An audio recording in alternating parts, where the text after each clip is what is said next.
Hey everyone, welcome back to LT Gaming. My name is Tom and today I'm your host and somewhat gaming historian as we dive into something a little bit different. This video is going to be a journey through time to explore one of my all-time favourite genres, GOG games. Now if you're wondering exactly what a GOG game is, let me break it down for you. In a nutshell, these are a subgenre of artificial life games where you, the player, wield supernatural powers or indirectly influence your population of simulated worshippers or followers. Think of it as playing a deity, shaping the world and its inhabitants without directly controlling every action. Unlike typical strategy games, you can't micromanage every individual unit. Instead, you set goals, create natural disasters, and guide your followers with your divine touch. It's all about using your godlike abilities to lead your people or creatures to outmaneuver your rivals. But I'm going to be sticking to games that truly capture the essence of being a god, for me anyway, and I'm not going to be diving into city builders or sim management games that kind of lack this divine aspect. Over the years I've played a ton of GOG games, and today I'm going to be sharing my top 10 titles across time that have really defined the genre for me. These are games that I believe every gamer should experience at least once if you have any interest in this genre. I'm also excited to hear your thoughts on these games, and I'd love to know if there are any gems you think I've missed out on. So don't forget to drop your suggestions in the comments, and of course if you enjoy the video, make sure to like, comment and subscribe to LT Gaming, and feel free to join as a member for more awesome content. Alright, let's dive into the world of GOG games. Alright LT gamers, let's kick things off with a true classic here, Populous. Released way back in 1989 by Bullfrog Productions and developed by the legendary Peter Molyneux, Populous is often hailed as the first real GOG game, and for good reason. Originally released for the Amiga, the game set the standard for the genre and went on to sell over 4 million copies, making it one of the best-selling PC games of all time. In Populous, you take on the role of a deity, guiding your followers through divine intervention and strategic manipulation.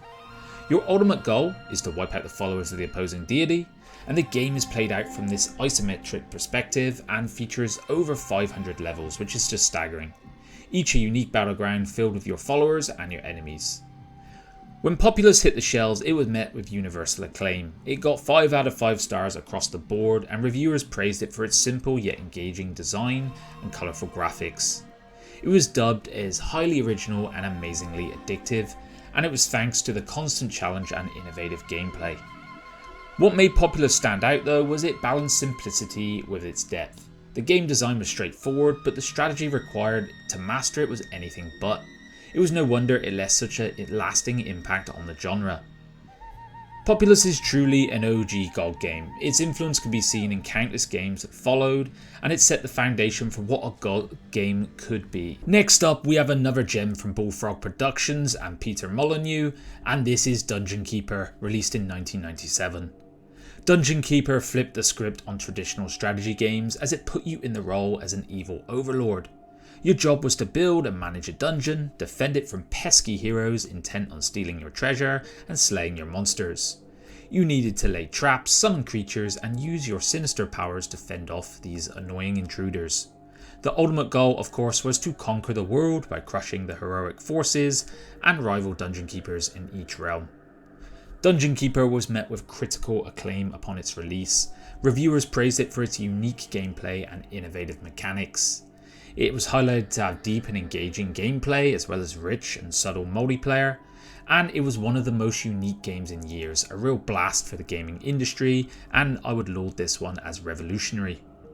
What really set Dungeon Keeper apart was its dark humour and the satisfaction of being the bad guy, and it made it cool and fun. The games had stylish and multifaceted design, and it really was an unforgettable experience. In my opinion, Dungeon Keeper remains one of the best games of all time, and that is largely thanks in part to a project called Keeper FX. This is a mod or open source project that allows people to enjoy the game on modern systems with higher resolutions, expanded content, new creatures, all the bells and whistles. It's a must-have for fans of the original and new players alike. So if you've never played Dungeon Keeper, now is the perfect time to dive in. Get the Keeper FX mod and relive old memories or create ones for the first time. It's an absolute beast of the game that still holds up today. Now let's dive into Black and White, a groundbreaking GOG game released in 2001 by Lionhead Studios and you guessed it, Peter Molyneux. Black and White was a fascinating blend of artificial life and strategy. You played as a god aiming to defeat Nemesis, who was another god with plans to take over the world. And the game revolved around the concept of good and evil, with your moral choices affecting the game's atmosphere, look and divine powers. A standout feature of Black and White was your interaction with the avatar creature.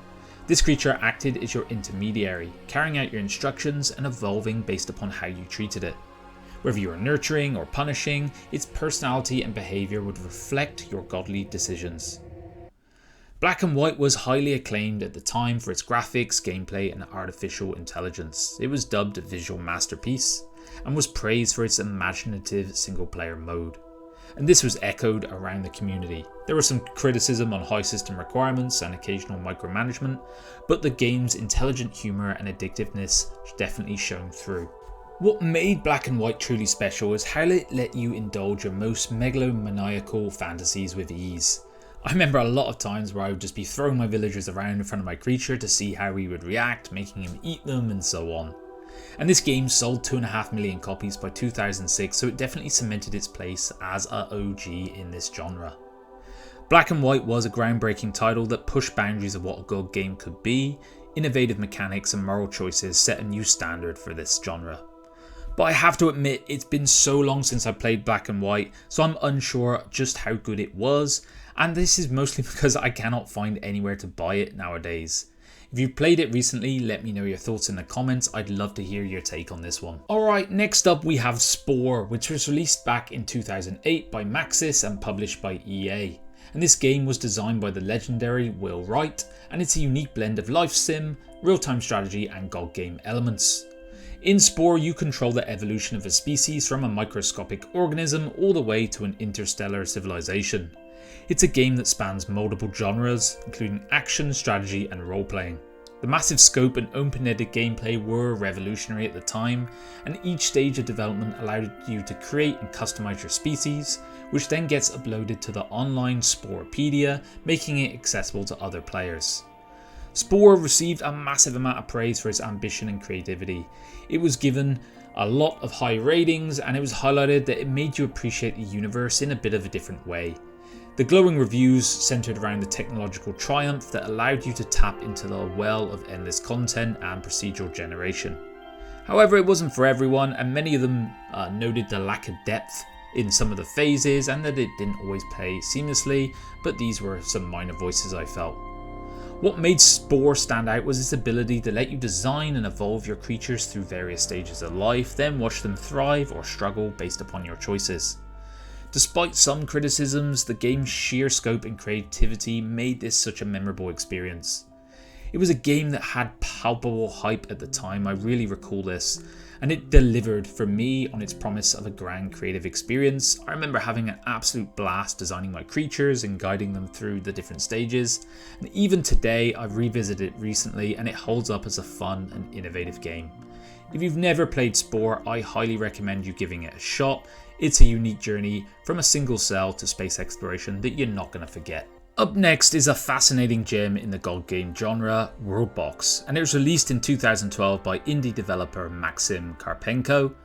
And WorldBox is a sandbox game that gives you the ultimate godlike power to create, shape and destroy virtual worlds. In this game you get to use a variety of god powers to craft your own civilizations, shape landscapes and unleash chaos or harmony upon your creations. Whether you want to build up thriving societies or watch them crumble under natural disasters, WorldBox gives you the tools to play as both creator and destroyer. You've got powers divided in different categories, so world creation, civilizations, creatures, nature, disasters and more. And you can do everything from creating lush environments and guiding your civilizations, to causing earthquakes, volcanic eruptions and spreading diseases. It's really a sandbox experience.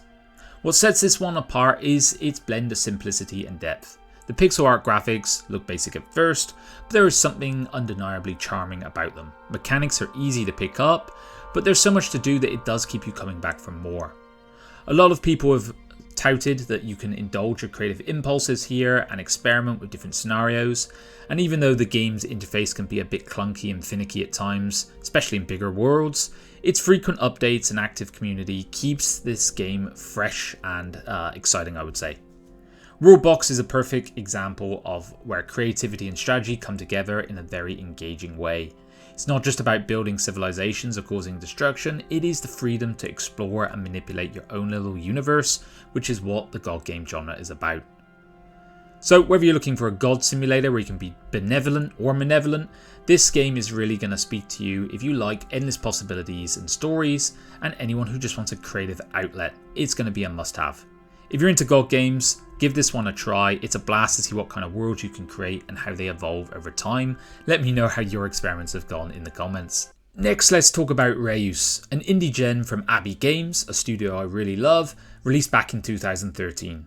Reus puts you in control of a powerful elemental giant who can shape a two-dimensional planet through terraforming, creating life and altering genes. Your goal is to guide these giants in providing resources like animals, plants and minerals to support the planet's human inhabitants. However, these humans act on their own, you don't control them directly, so your influence on the environment impacts how they behave. Give them too many resources, they might become greedy and start wars, so it's very interesting to delve into. Reus was praised for its unique take on the god game genre. It presented complex challenges and great flexibility, and allows you to set your own standards of success or just enjoy experimenting with the landscape and its inhabitants. It really had a good balance between also providing new content and not overwhelming players at once. It wasn't universal praise, however. There was a lot of praise for the art style, but it did get criticism for its repetitiveness and at sometimes unintuitive systems of synergies and mutations. Despite some criticisms, Reus stood out for me with its polished gameplay and refreshing approach. It's colourful, engaging, and gives you a sense of impactful control on the world. What I love as well is it's not really prying money off you with microtransactions or DLCs. It's a straightforward, very reasonable, enjoyable game that you can pick up and put down at your leisure. If you're looking for a god game that is both simple and engaging, I would give Reus a try. It is a breath of fresh air in this space. Let's dive into War for the Overworld next, a real-time strategy gem released in 2015 by Bright Rock Games, bringing a modern twist to the beloved Dungeon Keeper formula. War for the Overworld began as a successful Kickstarter campaign and captured the hearts of many strategy fans. In this game you took on the role of an underlord, managing dungeons filled with deadly traps and menacing creatures. Sounds kind of similar so far, and the goal is to annihilate heroic adventurers foolish enough to invade your dark domain. Now we're probably ringing some bells. This essentially was the spiritual successor to the Dungeon Keeper series. It was a faithful recreation of the Dungeon Keeper experience with a modern twist. It was praised for fun and engaging gameplay, and it mirrored closely to the original games. It even had the same voice actor. Now, there were new mechanics present, but they were often minor tweaks rather than revolutionary leaps. I definitely recommend War for the Overworld though. If you're a fan of dungeon building games, it's a fun and nostalgic trip that manages to still feel fresh. So whether you're a veteran of the DK series or a newcomer to the genre, there's plenty here to enjoy. So it holds a special place in my heart and the hearts of many gamers, as it is a testament to the Dungeon Keeper franchise and proving that decades later, the concept of building and defending a dungeon is as captivating as ever. So if you're itching for some dungeon building action and to play the Overlord once more time, it is a great blend of nostalgia and modern gameplay that will be sure to keep you hooked. Let's talk about the Universim next, a planet management game released in 2018 by Critevo. In the Universim, you step into the shoes of the creator, tasked with guiding the evolution of a civilization from the Stone Age to the vast reaches of space. Each planet is randomly generated, offering a fresh canvas for you to mould. Starting with basic shelters and fire, your civilization advances through the ages, unlocking new tech and buildings as you go. You start with the epicenter, and then your civilization begins to thrive around this. Housing starts to build automatically, but critical structures like power plants and farms need you to place them. You manage resources, food, clothing, power to accelerate your development, survive winters, and so on. And as you progress, you start to move towards the interplanetary phase of colonization, resource harvesting, etc. What sets this one apart is that it's a city builder and god sim genre, and it's a blend of player-directed development and autonomous citizen behavior. It feels like overseeing an ant farm where your people create their own paths and sprawl, and you just shape the critical infrastructure. You can influence things like local elections, housing decisions, and dynamics in the family, but ultimately it's your believers who drive the progress. I'd say that critically, the game offers a rich experience, but it's not without its drawbacks. It does have a linear progression, and some things are scripted, which limit the replayability, making each playthrough feel somewhat similar.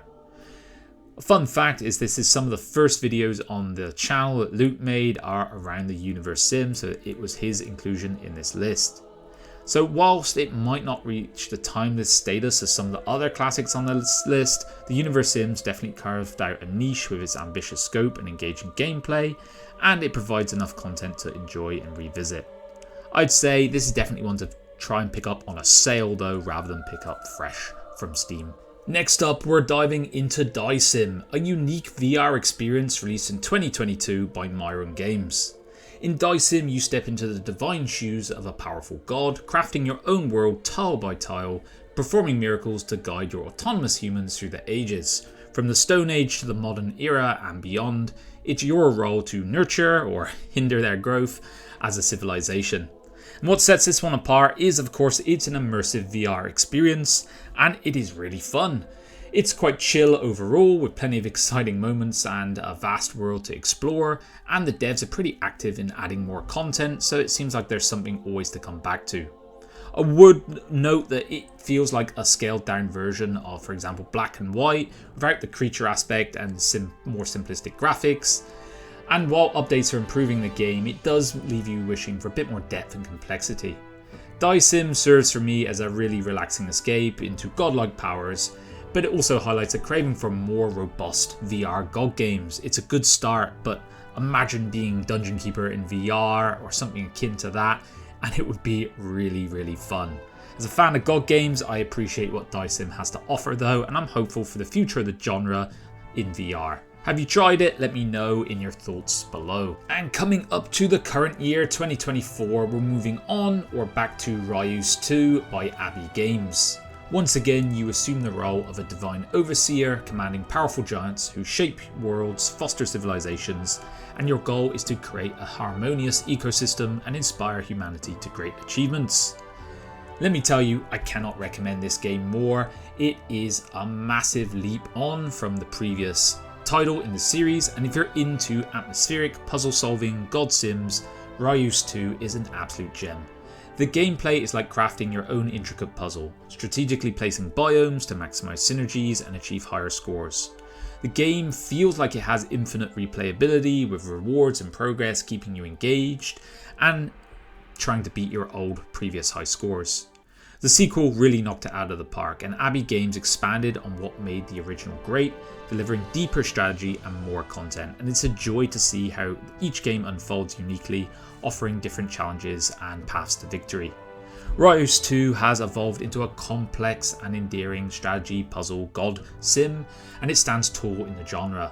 With ongoing development and updates from the devs, there's something always to look forward to as well, and I'm really excited to see how this one goes.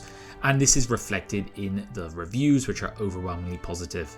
Have you tried Reus 2 yet? Let me know your thoughts in the comments below.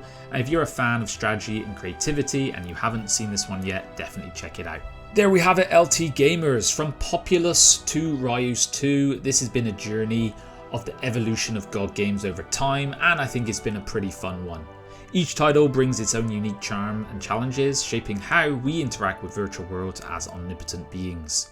Whether you prefer to guide civilizations through history and shape landscapes, or manage your dungeon and be the evil overseer, there is a lot of opportunity for creativity and strategic thinking in these titles. Which of these god games is your favourite? Are there any classics or hidden gems you think deserve a mention that I've missed? Let me know in the comments below. Of course, don't forget to like, subscribe and hit the bell icon for more gaming insights and recommendations. Until next time guys, bye bye now.